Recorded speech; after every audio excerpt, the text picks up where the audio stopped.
Sa ilalim sa rehabilitation o kung tawagin ay rehab ang dating player ng Philippine Basketball Association o PBA na si Bong Alvarez.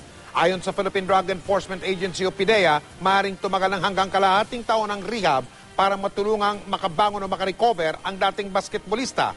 Nakatutok si John Consulta. Nasa pangangalaga na ng PDEA ang dating PBA player na si Bong Alvarez. Ayon sa tagapagsalita ng PDEA, naatasan sila na sunduin si Alvarez para sumailalim sa rehabilitation. Nilinaw ni Carrion na walang pag-aresto nangyari at voluntaryo nagpasailalim si Alvarez para marehab. Wala ring anumang drug-related na kasong hinaharap ngayon ang dating basketballista. Definitely, hindi po ito yung tipong hinuli and then hindi kinasuhan. It was somewhat, if you can call it, a voluntary rehab. Tumangging pangalanan ng PDEA kung saang rehab facility dinala si Alvarez. Pero ayon kay Carrion, di raw bababa sa 6 months ang ilalagi ni Alvarez sa rehabilitation center para matulungan itong makarecover.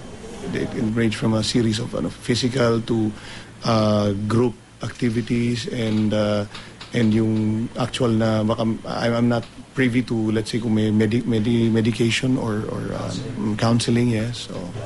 Taong 2007 nang maaresto si Alvarez matapos ireklamo ng pambubugbog ng isang taxi driver at ng isang TV reporter.